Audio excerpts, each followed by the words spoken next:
Hi, I'm Eric Westreich with Aquillius, and we're excited to have Erica Mawby Roche, who is the Senior Director of Programs for the Termeer Foundation. And why is that exciting? Because on the 9th, hopefully you'll see this before then, but after it's still going to be a great interview. So good. I hope you see that before because you can meet Erica Mawby Roche in person at the meet and greet for with the Termeer Foundation at Aquilius. The link should be below. It's in the evening, I think 4 to 7 or something like that. So not much time, but most people can get off work and see this. So Erica, welcome. Thank you for having me. So obviously you're in nonprofits, which means you typically have a strong connection to mission and making the world better. You've been there for at least a few years. When did you first decided that you had a connection to nonprofits? And we're talking about technology and curing all kinds of even those hard to cure diseases. When did you first figure out that this was something that you wanted to be part of your life? Take me back to like maybe the first conversation you had to somebody said, I really like making a difference here. When did that start? Gosh, it was a while ago. So I really think it was actually when I was in high school. I identified that I enjoyed volunteering, getting to be part of my community, giving back. And that really continued through college. I engaged in a lot of service learning opportunities at the school I went to, which was a small private college in New Hampshire, actually. And many of the classes had this component where you could choose to do more coursework or you could go out and volunteer and play a role in different organizations. And like I said, took that opportunity every time I could. So my major was in sociology. And after I graduated, it took me a little bit of time, but I ended up at a nonprofit in the Merrimack Valley of Massachusetts, and I was there for about 8 years. And I moved through many different positions, and by the end, I was the VP of Day and Employment Services, and it was just this great opportunity to do exactly what I described, give back to the community, get to know the community I was in a lot more.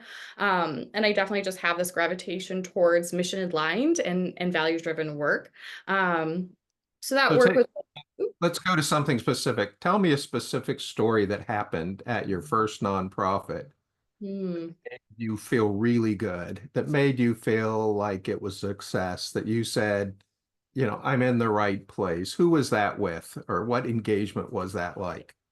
So I actually think it happened a few times, but I think I felt the most like I was doing the most good when I developed relationships with parents. So that organization was focused on working with adults and students with disabilities, a whole range. So some people needed more support and others needed less support. But I ran the day and employment services there or led the day and employment services. And you would have parents of students who were graduating out of their students program. So they were 22. That's the graduation age for a person with a disability in Massachusetts from school, if they need that extra support. And they were nervous and just didn't know what to expect. And it was wonderful when you form these relationships and were just kind of a connector for them into the adult service world and eased their worries and anxieties. And of course, that didn't 100% dissipate, but those relationships were just really, I kept them. I still continue them. Some of the moms that I knew years ago, I continue to engage with. And that was Can really meaningful. you remember specifically one thing that a mom or dad said to you? So a mom at one point said that her child would follow me to whatever organization I worked at. And of course, I ended up leaving that industry and that field.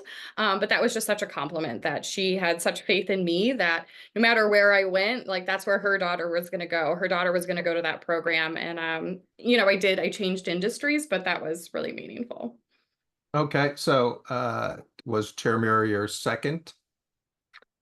Nonprofit, yes. Yeah. So I was in my previous position for about 8 years. And then I joined the Termeer Foundation at the end of 2021. I was the second full-time employee, which was really exciting. So I was again looking for some mission-driven work where I was able to have impact. And this was completely different, where it was kind of a startup itself. It wasn't kind of, it definitely was a startup itself. We were. Make that connection between, it'd be one thing if it's, oh, here we are, another person, 8 years experience, all this well-defined. This wasn't well-defined as startups tend to be. So how do you connect with a non-well-defined startup, Wild West kind of nonprofit. How did that connection happen?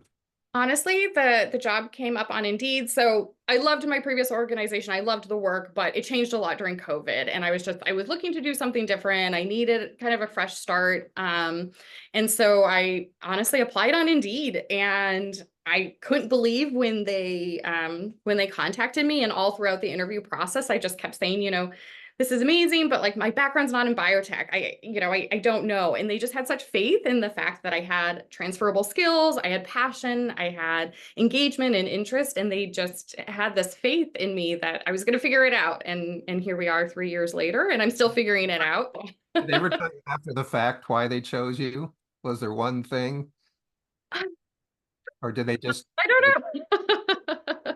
I think, like I said, I think our executive director is amazing, and she can see like long-term vision, and she just has tremendous faith and trust in people. And I think she really did just see that like I had an ability to create programming, to lead programming, to iterate programming in my previous role, and I was going to be able to bring that to this organization. So talk about the Termeer mission. What was Yeah. it, that mission that made you so passionate? So our mission is to connect and promote the world of healthcare innovators until every patient has a cure. And how amazing is that to be a connector? Like I said, I find that in myself. I find a lot of value in being a connector and a resource for people. And so I saw that through this organization, and then to make the world better for everybody, healthier, more equitable, have access. That's an amazing thing to be aiming for. So I just really fell in love with the work and the newness, the excitement of figuring it out. Well, and of course that fits why Aquilius and Termeer are working together, because Aquilius' job is to accelerate um, businesses and solutions that make the world better. So if you look at all our different people go, what do you have? Psychedelics, clean tech.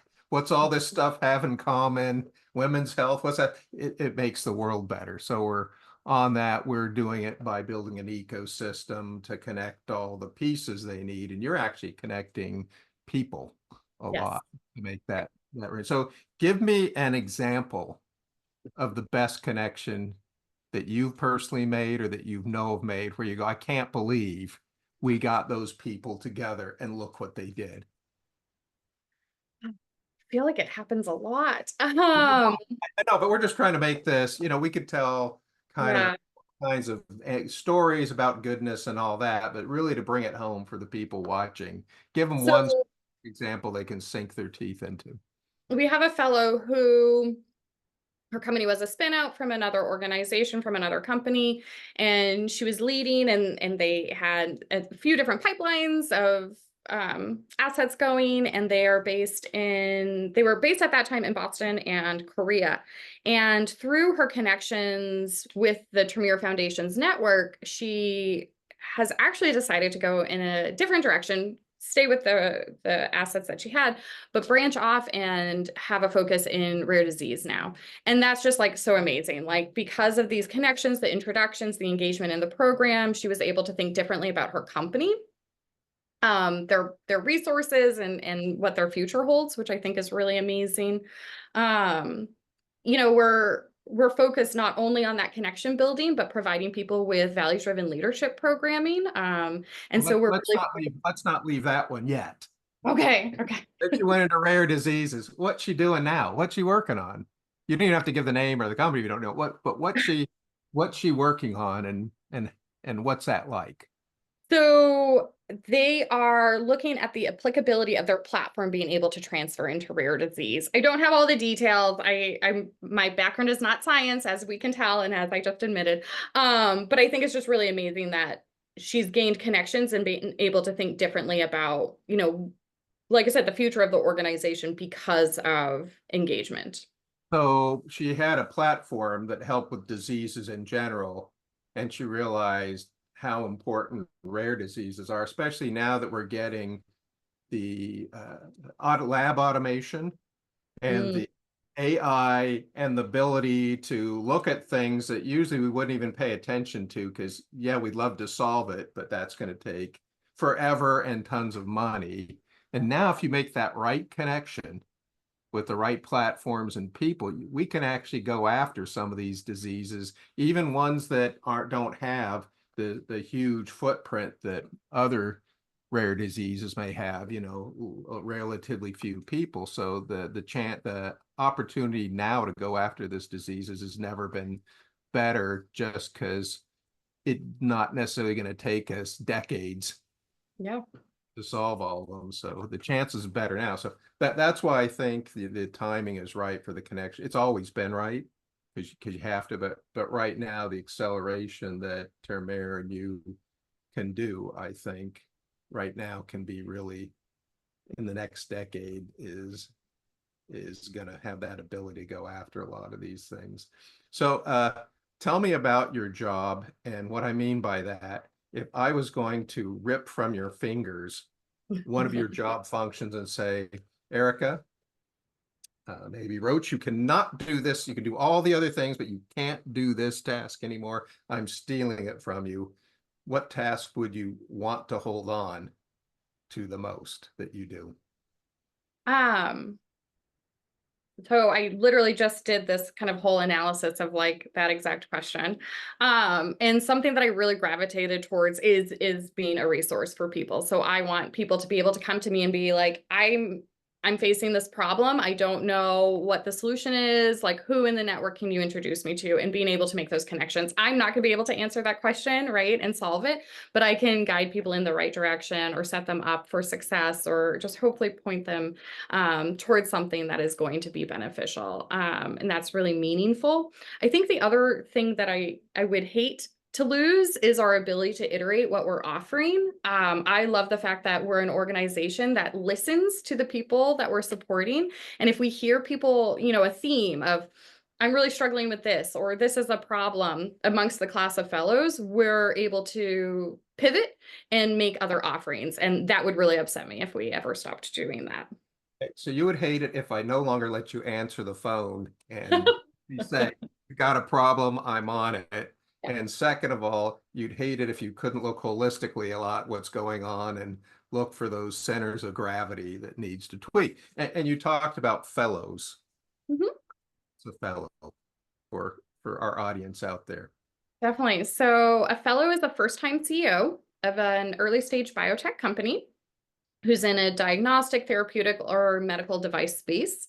And we do an annual competitive application to bring together a new class of fellows. We're a global program. So in total, we have 61 fellows across 8 countries and 6 states, which we're really proud of. And so fellows apply and are selected to participate in our values-driven leadership programming, as well as our mentorship, connection building, network building, and executive coaching So activities. let's talk about how they communicate, because I was a founder of a nonprofit, and we connected all over, and we connected clusters like us, and we put people together. You have the software, but you have hardware. Oh, let's together go do $1 million, global deal. So how do they connect with Termeer in a different country if you're not in California like Aquilius is, Yep. and you need to connect with somebody in another country? Obviously, we know how to reach you here. How does somebody reach you in another country? Do they So we call? bring people together in person. So we have about 5 in-person programming days. Of course, it's not required. Nothing is required, right? But people who get the most out of the program are willing to prioritize traveling potentially and attending those sessions. So How, that's 5 times a how year. do they get in touch How do they get in touch with you in another country? Oh, Or, email, WhatsApp, text. Yeah. okay. Do you have any physical presence in other countries, or is it? So no, we do not have offices in other countries. It's basically virtual connections that can lead to in-person connections. Do Yep. those connections always happen in the US? Do they come here, or do you have actually connections where they connect in other places? So we did an international mission to the Netherlands last year. That was really exciting. We also have an online platform. So the fellows It's a closed platform. You can't just like Google it and find it. But once you become a fellow, you have access to this online platform where we will put in all of our content from sessions. We'll do mentor videos, share updates or information. People can ask questions. So that's a really cool way that people can connect. But then, yeah, we really do value in-person connection building. So we bring people together, like I said, in person a few times a year. Okay. Now, I mean, obviously, since you started with employee number two growing, you've overcome a lot of challenges, climbed a lot of hills. What's the hill that you personally look at right now with the most? What do you concentrate on most? What is the big hill for you right now? I have a couple. Well, um, you don't have time for one, so if they want to learn the rest of them, they can come meet you in person. That's Gather, fair. and you can. I think our big hill right now is, to your point, like more thoughtful geographic expansion. Thus far, it's happened really organically, but over the past year and into 2025, we're really trying to be more thoughtful and thorough about building communities and little hubs in other geographies. So, of course, California is one of those. In San Diego. We were just in Texas to learn a little bit more about that community and landscape, but that's one that we're not done. I think we've just started to go on that journey. I can speak Californian and Texan okay, but you need somebody to go to another country. There's a couple countries I could go to. One in particular, I'd be glad to help you. Awesome. Just the opportunity to practice. I think I've done a lot of international in my background, so it's quite different that not only the language but the cultures. I mean, especially if you're doing things like West and Asia, you Yeah. know, just a lot of translation besides the Yeah. word. Words aren't enough to translate. Yeah. Example, at one of the startup companies I did, we ended up signing an agreement with Panasonic, and that was quite different to know what means yes, no, maybe. Yeah. Yeah. I can Wasn't that, imagine. So we'll see what's on the horizon. We'll see what's next. what are you most excited about for you personally, um, that you think is going to happen the next 1 to 5 years? Tell me a change you think is going to happen. Something's going to be different. It's going to be cheaper, easier, more connected. What specifically do you think that is going to happen that you are most excited about? I think we will have locations in other geographies about, to your point about being in Europe or where our hubs are. So currently we just have offices in Boston, but I do think that we will build out teams and hubs in other geographies. And that's something I'm really excited about. And definitely not tomorrow, but I think that's coming and that's really exciting. Okay, what's something that would surprise people most about you?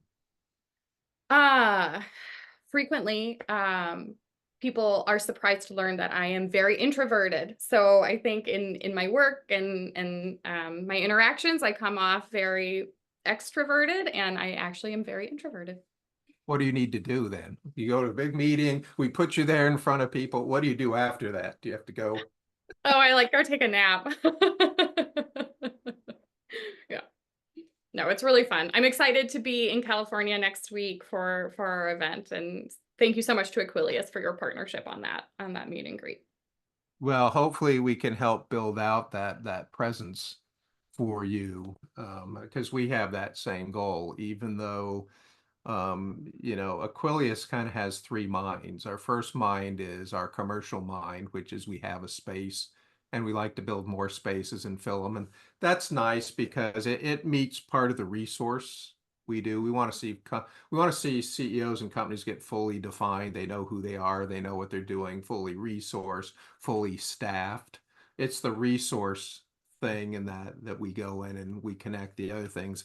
Um, the part of it is also Aquilius has Aquilius Ventures, so we're bringing capital to the table, and not just us. We're providing a means to bring in capital.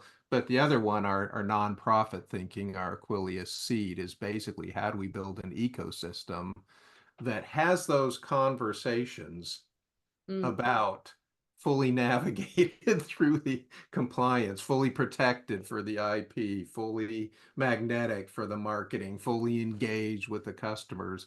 So it's those kind of conversations. So I'm looking forward to meeting you because I think there's a lot of those conversations we can work together on. Is there one thing you think that everybody should know that we haven't talked about, Hmm. or Termeer? Yeah, just please don't hesitate to reach out, ask questions, attend the event, get to know us. I think we'll continue to grow and develop and expand. So we're excited to see what synergies exist for first-time CEOs and beyond. And probably the most important question, if somebody wants to know about more about you, Mm, Erica Mawby Roche, or Termeer Foundation, where's the best place for them to go? definitely. So our website is wonderful, or my LinkedIn. Please either one reach out and The we're website, very responsive. maybe we can even put it across, but what is the website? Oh, TermeerFoundation.org. And you know how to spell Termeer, so we'll give it to them. It's Termeer Foundation, as in Henry Termeer. So it's actually named after Yeah, somebody who had this same mission. So Termeer.org. .org.